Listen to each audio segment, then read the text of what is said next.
इस कार्यक्रम के पुण्यार्जक हैं स्वर्गीय मिश्री लाल जी बाकलीवाल, स्वर्गीय अमराव देवी बाकलीवाल की पुण्य स्मृति में पुत्र पुत्रवधु सुरेश कुमार बाकलीवाल, ललिता देवी बाकलीवाल, गुवाहाटी, असम। पौत्र पौत्रवधु अमित बाकलीवाल, स्नेहा बाकलीवाल, पर पौत्री कायरा बाकलीवाल, जैस्पी बाकलीवाल, पर पौत्र शारव बाकलीवाल, पौत्री रितिका पाटनी, पौत्री दामाद सुमित जी पाटनी, गुवाहाटी, असम। पर दोयती दिशा पाटनी, नव्या पाटनी, पौत्री सारिका सिपानी, पौत्री दामाद रवि जी सिपानी, गुवाहाटी, असम। पर दोयती पहल सिपानी, जानवी सिपानी।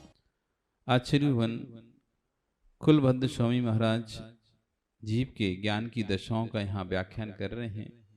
तो यहाँ आचार्य विशुद्ध सार जी महाराज उसी व्याख्यान को सरल तरीके से समझाते हुए कह रहे हैं, जैसा परिणामों का परिणमन होता है वैसी गति होती है।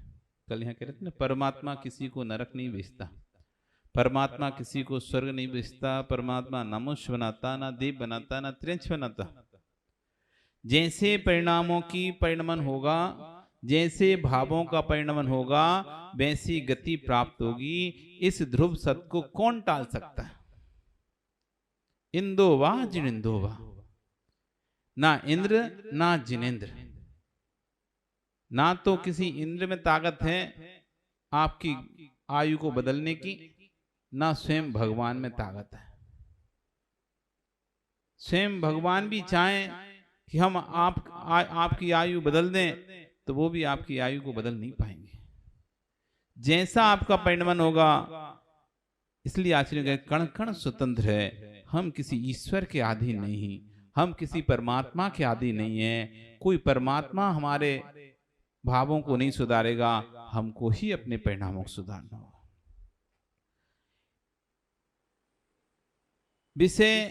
भय विषय अलग है कि समझ में नहीं आए, भय विषय अलग है कि सुनने में नहीं आया हो, लेकिन ध्रुव सत्य है, जिनवाणी कठिन होती नहीं है, हर जीव जिनवाणी सुनना चाहता है। आचार्य भन कह रहे हैं कि वो विषय अलग है कि आपको समझ में नहीं आ रहा, ये विषय अलग है कि आपको बात अभी समझ में नहीं आ रही, लेकिन सत्य तो यही है।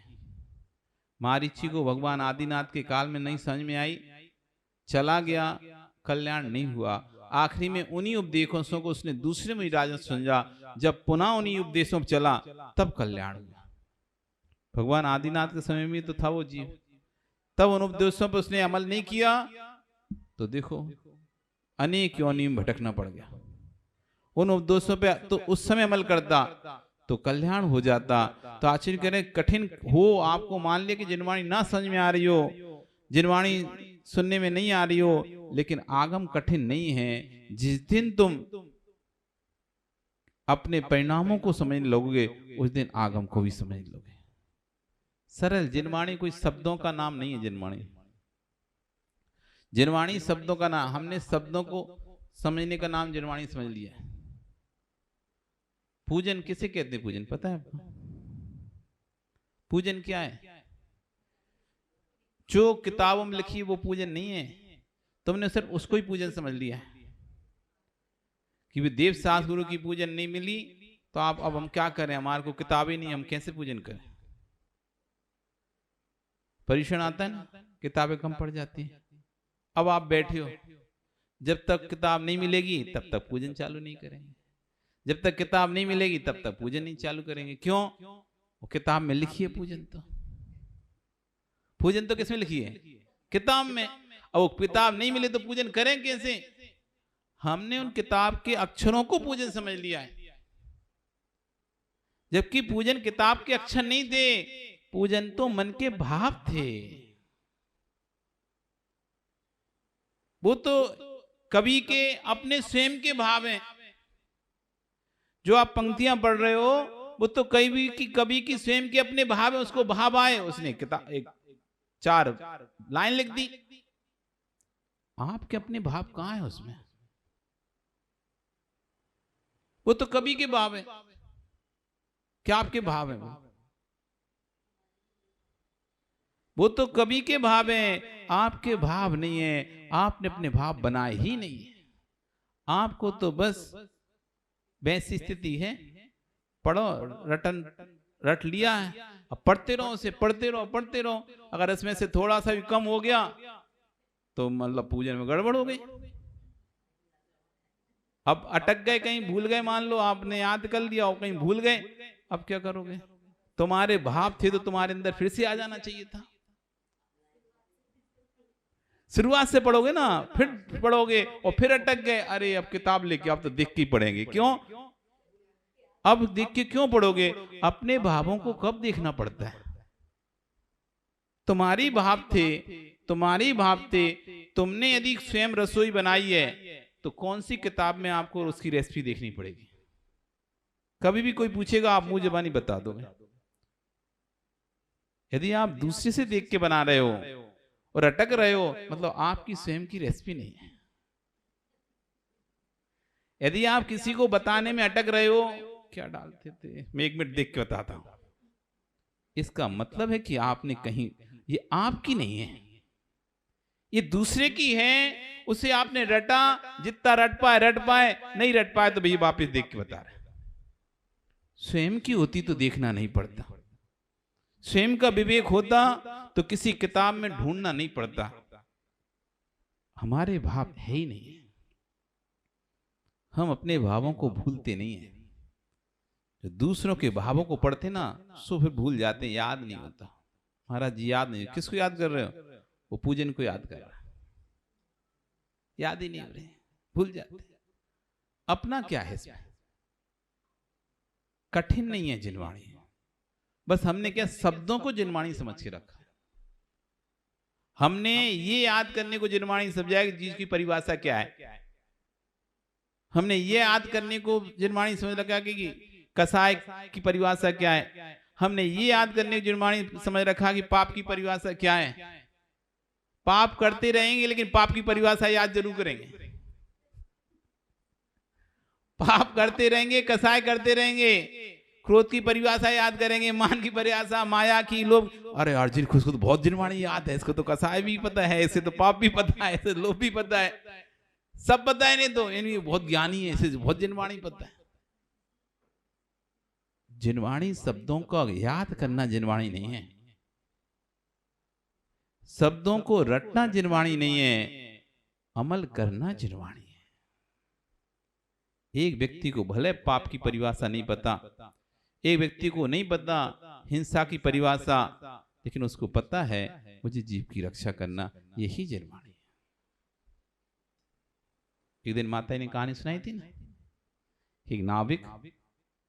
एक नाविक नाव खेरा है और एक पंडित विद्वान उसमें बैठा हुआ है। उससे प्रश्न करता है, तुम कौन सी कक्षा तक पढ़े? उनका मैं तो पढ़ा ही नहीं, अनपढ़ हूं।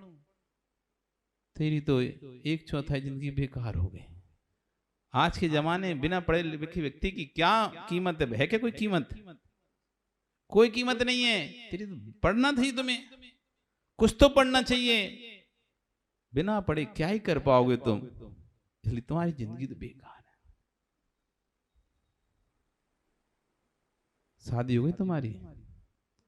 नहीं हुई शादी, ले फिर तो और आधी जिंदगी और बेकार। आगे वंश कौन चलाएगा? शादी नहीं करोगे, संतान उत्पन्न नहीं होंगे तो तुम्हारा तो वंश ही नहीं चलेगा। बुढ़ापे में कौन सहारा रहेगा तुम्हारा? बुढ़ापे का सहारा ढूंढते हो ना आप, किसको मानते हो? हैं? किसको मानते हो? अब मत मानना। पुराने बच्चों को फिर भी मान लो, नए बच्चों को तो बिल्कुल ही मत मान। पुराने को तो फिर भी मान लो, थोड़े बहुत संस्कार दिए रखे हैं माता ने, पिता ने, थोड़े बहुत संस्कार पहले के थे, उनको अपने माता पिता से मिले थे तो उन्होंने अपने बच्चों को थोड़े को दिए। लेकिन आज के बच्चों के अंदर तो संस्कार है ही नहीं है, और वे अपने बच्चों को भी नहीं दे पाएंगे। सबको बाहर भेज रहे हैं, सबको पढ़ाई कर रहे हैं, कमरे में बैठ के बेटा पढ़ाई करो, मेहमान आए तुम बाहर नहीं निकलना, डिस्टर्ब होगा तुमको पढ़ाई में। उसे पता नहीं मेहमान क्या चीज होती है, रिश्तेदारी क्या चीज होती है, कौन आंटी है, कौन अंकल है, कौन मामा है, कौन चाचा है, कौन पड़ोसी है, क्या कुछ नहीं। मतलब वो अपना कमरा बंद किया, बस अब वो तो पढ़ रहा है।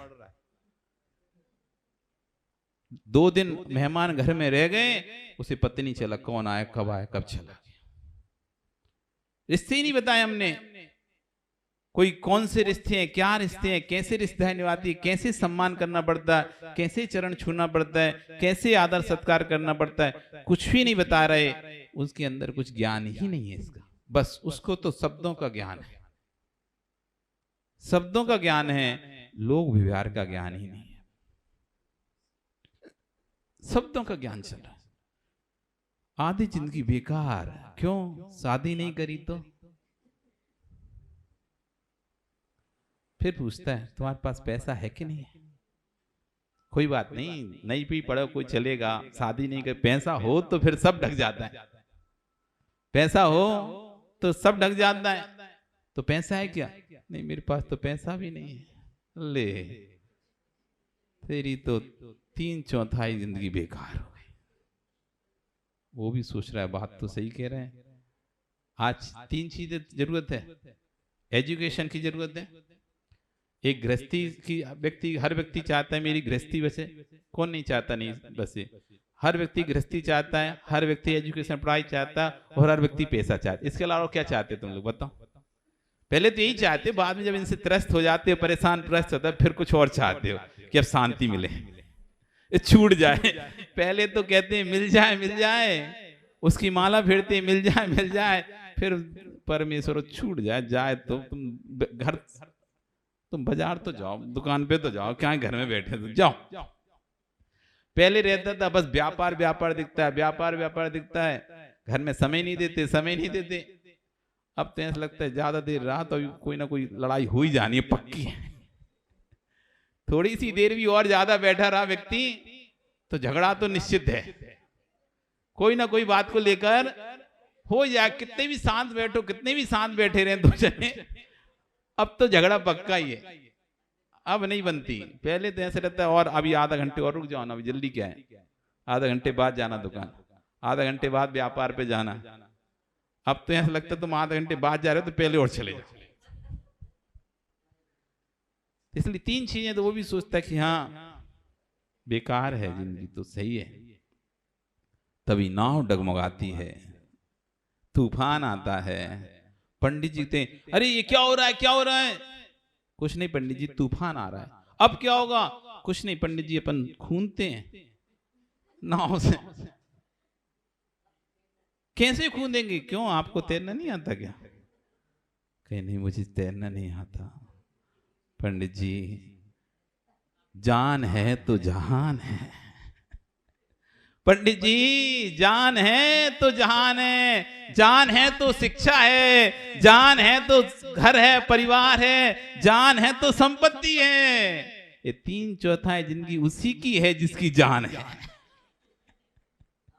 और जिसकी जान गई सब गई। इसलिए मेरी 3/4 और आपकी पूरी जिंदगी बेकार। एक तो सीख लेते, पार होना सीख लो, कुछ न में सीखो, इस संसार सागर से पार होना सीख लो। क्या दे रहा है शिक्षा? आपने भौतिक शिक्षाएं भले प्राप्त ना की हो, भौतिक वस्तुएं भले प्राप्त ना की हो, लेकिन संसार से पार होने की शिक्षा से आपने प्राप्त कर ली, तो 3 शिक्षाएं बेकार, वो 4थी शिक्षा ही काम, वो सीख लो। कुछ नहीं सीख पा रहे, संयम लेना लिया नहीं लिया, संयम लिया नहीं लिया, व्रतों को पालन करते हो, नियम पालन करते हो नहीं करते हो, साधु की सेवा बेइज्जती में आते हो, सुविधा के अनुसार आते हैं, आवश्यक नहीं है हमारा, जबकि श्रावक का आवश्यकता है। श्रावक का आवश्यक है, जैसे साधुओं के 6 आवश्यक होते हैं, वैसे श्रावकों की 6 आवश्यक होते हैं। साधु को जैसे अपने आवश्यक को पूरा करना अनिवार्य होता है, ऐसी श्रावक को भी अपने आवश्यक को पूरा करना अनिवार्य होता है।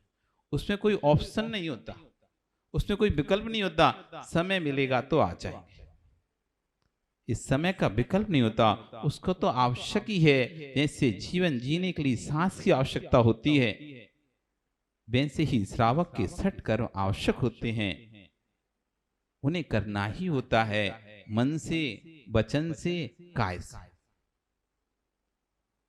ऐसा नहीं कि सबको जबरदस्ती। हमारा दर्शन बड़ा सरल दर्शन है, कठिन भी है, चर्या में कठिन भी दर्शन है, लेकिन अहिंसक दर्शन है, परिणामों को विघात करने वाला दर्शन नहीं है। ऐसा नहीं तुम्हें आना ही पड़ेगा, चाहे तुम मरे भी पड़ रहे हो, बीमारी पड़े हो, तब भी घसी सिर के आना पड़े, तभी तुम्हारा सटावश्यक हो गया। इसलिए कहा मन वचन काय से सटावश्यक का पालन करो। शरीर स्वस्थ है, इंद्रियां स्वस्थ है, आप शरीर के साथ आओ।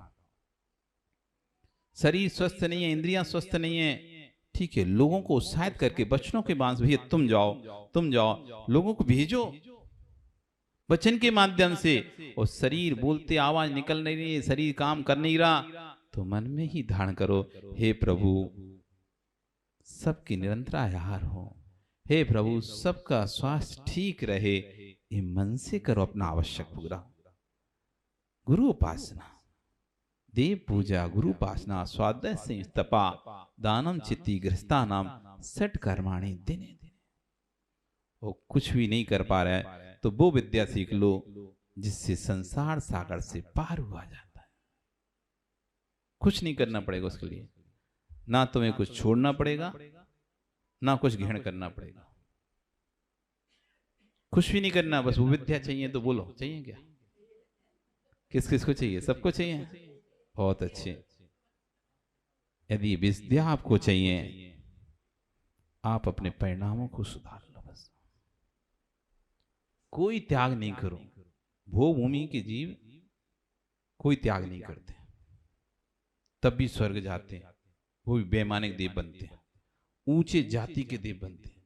हमको तो यहाँ त्याग करना पड़ेगा, मुनि बनना पड़ेगा, संयम पाल, तब जाके ऊंची जाति के देव बन पाएंगे, सामान्य से तो नहीं बन पाएंगे।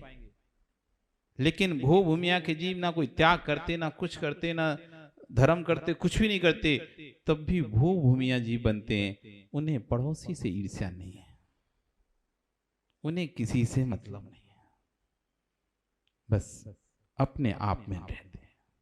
जिस दिन तुम अपने आप में रहना सीख जाओगे, कौन क्या कर रहा है, कौन क्या नहीं कर रहा है, ये सब देखना जिस दिन तुम छोड़ दोगे, उस दिन तुम संसार सागर से पार होने की जो कहते हैं ना कला, वो सीख जाओ। इतनी सी कला है बस संसार सागर से पार होने की। जैसे नदी से पार होने की क्या कला है? बस हाथ चलाना और पैर चलाना सीखना है, मुंह चलाना थोड़ी ना सीखना है, कोई किताब पढ़ के थोड़ी ना सीखना है। हाथ पैर चलाना सीख जाओ, बस कैसे हाथ चलाना और कैसे पैरों का सहारा लेना है, इतना ही करना है। बाकी पानी अपने आप आगे बढ़ा देगा आपको। ऐसी संसार सागर से पार होना है, बस इतनी सी कला सीख जाओ। हमें दूसरे को नहीं देखना है, हमें स्वयं को देखना है। हमें किसी को नहीं देखना, हमें सिर्फ अपने आप को देखना है। अपने आप को जिस दिन देखना शुरू कर दोगे, दूसरों को देखना जिस दिन बंद कर दोगे, बस उसी दिन आपकी मोक्ष आपकी मुट्ठी में पक्का, 100% पक्का है। आपका नियम से मोक्ष होगा। ये कला सीखना है। आचार्य कह रहे हैं जिनवाणी कठिन नहीं है। हमने शब्दों को रटने को जिनवाणी समझ लिया है, हमको उसका भाव समझना चाहिए थे। जीवों की रक्षा करना अहिंसा होती है, ये लाइन हम याद करने में लगे हुए हैं, ये लाइन याद करने में लगे हैं और जीभ पर पैर रखे चले जा रहे हैं। इस कार्यक्रम के पुण्यार्जक थे स्वर्गीय मिश्री लाल जी बाकलीवाल। स्वर्गीय अमराव देवी बाकलीवाल की पुण्य स्मृति में पुत्र पुत्रवधु सुरेश कुमार बाकलीवाल, ललिता देवी बाकलीवाल, गुवाहाटी, असम। पौत्र पौत्रवधु अमित बाकलीवाल, स्नेहा बाकलीवाल। पर पौत्री कायरा बाकलीवाल, जैसबी बाकलीवाल। पर पौत्र शारव बाकलीवाल, पौत्री रितिका पाटनी, पौत्री दामाद सुमित जी पाटनी, गुवाहाटी, असम। पर दोयती दिशा पाटनी, नव्या पाटनी। पौत्री सारिका सिपानी, पौत्री दामाद रवि जी सिपानी, गुवाहाटी, असम। पर दोयती पहल सिपानी, जानवी सिपानी।